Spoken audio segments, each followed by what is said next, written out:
aí não é o rio da minha infância, não é o rio que meu pai criou 15 filhos no braço, remando, pescando.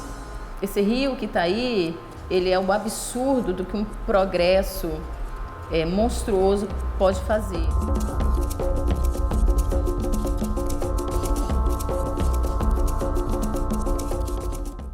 Há 6 meses, rompia-se a barragem de Fundão, em Mariana, dando início ao maior desastre ambiental da história do Brasil.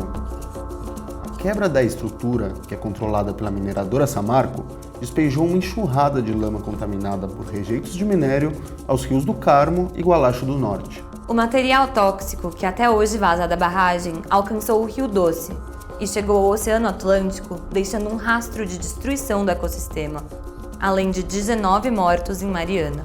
A reportagem da Pública foi de regência a governador Valadares para investigar a situação dos povos do Rio Doce. São populações que tiravam do rio o seu sustento econômico, alimentação, abastecimento hídrico e lazer. A maior parte dessas comunidades segue desestruturada economicamente. Muitas delas tornaram-se dependentes do pouco auxílio oferecido pela Samarco, empresa controlada por Vale e BHP Billiton. Regência é uma pequena vila no litoral do Espírito Santo, que tinha uma economia centrada no turismo voltado ao surf e na pesca.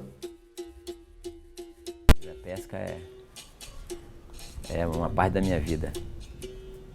A pesca está no meu sangue. E isso é conforto, né? E qualidade de vida. A saudade da pesca é o primordial, né? A pesca ataca em mim. Eu não tenho... o culpado do problema tem que é essa marca, mas eu não posso bater nela porque ela não vai resolver meu problema. Ela não vai limpar o mar para mim pescar amanhã. Então eu tenho que me adaptar com ela, eu tenho que tentar conversar para achar o que tem para ela me dar, porque se for bater muito de frente, ela vai para a justiça e acaba a gente perdendo tudo, né? Daqui a 10 anos que vai resolver. Então eu tenho que tentar se enquadrar ao regimento dela.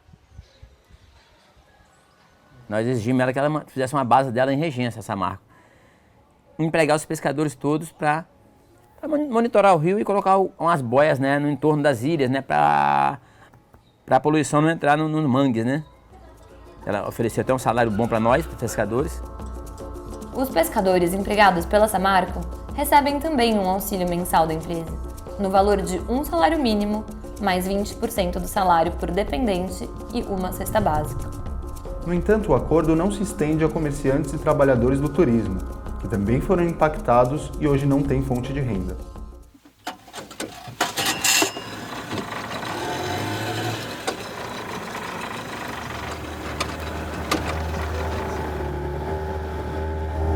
Rapaz, aqui a gente trabalha como guia turístico. Passeio de barco, caiaque, trilha, carebada. A gente acompanha todos esses trabalhos aqui com o Projeto Tamar. Antes de chegar dessa lama, todo mundo vivia bem, tranquilamente, com a rotatividade que tinha. Às vezes era pouca, era muita, mas dava para se manter. Agora está muito escassa a rotatividade da clientela aqui para os comerciantes. Está muito ruim mesmo.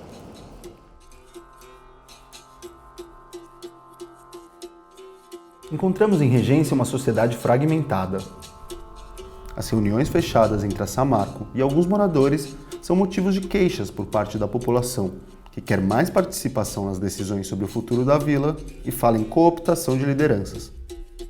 Tem muitas reuniões que nós não somos convidados.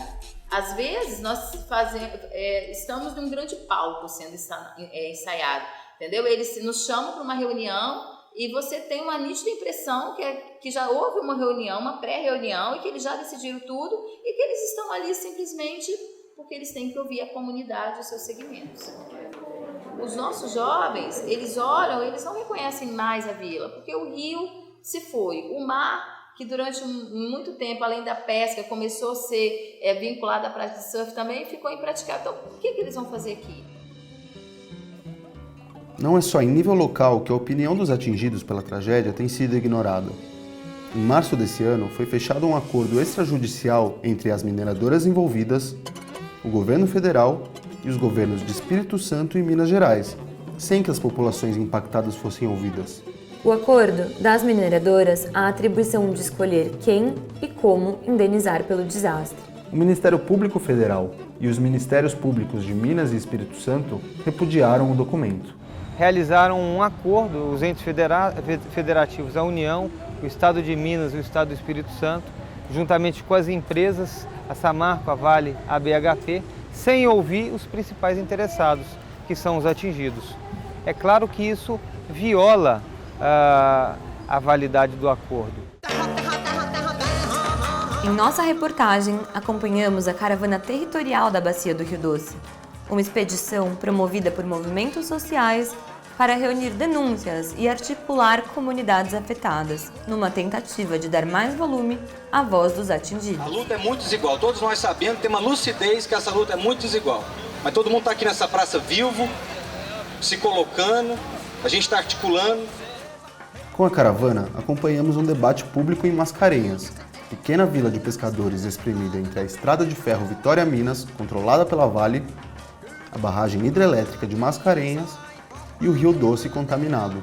Os peixes estão todos vermelhos, as gurus com as bocas que elas ficam comendo lodo, está toda comida, tipo um câncer, entendeu?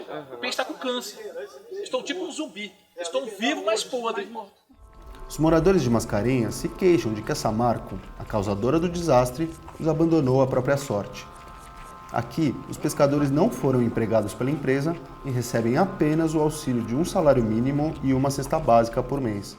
Eles tinham que tomar uma decisão para a gente, para ver se a gente arranja outro caminho para acabar de empurrar esse resto de tempo de vida que a gente tem, né? Dar uma indenização e preferências continuar, enquanto indeniza, continuar, dar um salário melhor, né? E possa competir com a gente fazia aqui no Rio. Sei que tem hora que eu estou lá em casa assim, penso tem uma opção de conta para pagar, uma situação difícil, o dinheirinho é pouco, né? A hora que corre muita água, muita lágrima. Até hoje a ficha não caiu, foi para o governo, que foi um dos maiores rios do Brasil, que é nosso Rio Doce, está nessa situação que está hoje. Então eles preferem estar lá brigando hoje lá por causa da Dilma do que olhar nosso Rio Doce. A nossa cobrança aqui é parando o trem. Toda vez que a gente para o trem, a gente consegue algum diálogo com a Samarco e Vale, né? Entendeu? E já foi parada já três ou 4 vezes a linha, né? Aí sim, aí parece Vale, parece Samarco, aí faz reuniões. Quando nos preparávamos para seguir viagem, a polícia militar chegou para averiguar uma denúncia de que seria realizada uma manifestação na linha de trem.